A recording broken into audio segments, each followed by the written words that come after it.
হঠাৎ করে আমাদের ঘরের অবস্থা এমন হয়ে যাওয়ার কারণটা চলো তোমাদেরকে প্রথম থেকে জানাই। সো হ্যালো এভরিওয়ান, আমি হলাম দিয়া, সিম্পল দিয়া ইউটিউব চ্যানেলে তোমাদেরকে সবাইকে ওয়েলকাম জানাই।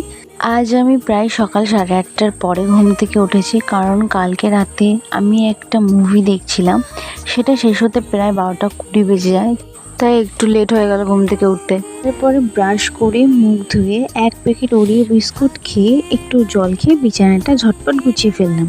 আর এখানে কালকের জামা কাপড়গুলোই কেচে দিচ্ছিলাম, কারণ কালকে আমি যে জামা কাপড়টা কলেজে গিয়েছিলাম বাড়ি এসে কাচা হয়নি। আর এখানে আমি দৌড়তে দৌড়তে রাস্তায় যাচ্ছিলাম, কারণ গুড়ি গুড়ি বৃষ্টি পড়ছিল, তাই জামা কাপড়গুলো তুলে ফেলছিলাম।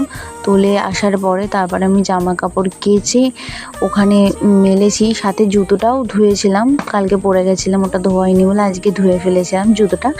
ধোয়ার পর এখানে জুতোটা শুকাতে দেওয়ার পরে আমি ঝুল ঝাড়ার ঝাড়ুটা নিয়ে ঘরের সমস্ত ঝুল পরিষ্কার করে নিই। সেই ঝুলগুলো ঝাড়াইয়ে ফেলে দেওয়ার পরে পাশের ঘরে গিয়ে দেখি যে পাপা বাক্সটা বের করছিল, কারণ বাক্সের পাশে প্রচুর পরিমাণে একটা পচা গন্ধ বেরোচ্ছিলো। গিয়ে দেখি যে একটা ব্যাঙ মরে আছে, তো সেইখানে ওই জন্য বাক্সটা বের করে তারপর তলার দিকে দেখি যে বাক্সের তলার দিকে জং ধরে গেছে, মানে ফেটে ফেটে গেছে। সেইগুলো বৃষ্টি আসার আগে আমি পরিষ্কার করে তারপরে খুব জোরে ঝমঝমে বৃষ্টি এসে পাপা সমস্ত জিনিসগুলো নামিয়ে ওর ভিতরে পেপার ঢুকিয়ে মাম্মি পাপা ইট দিয়ে উঁচু করে বালিশ কাঁথা কম্বলগুলো ওর ভিতরে ঢোকানোর পরে সমস্ত আমি আর মা ঝাড় দিয়ে পরিষ্কার করে স্নান করে নিলাম।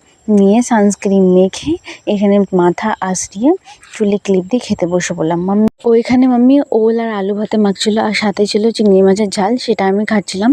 তাও এখানে আমি আজ আমার মিনি ব্লগ শেষ করছি গাইস। তোমাদের কেমন লাগলো কমেন্ট করে জানিও, সাবস্ক্রাইব করতে ভুলো না। Tata, bye bye.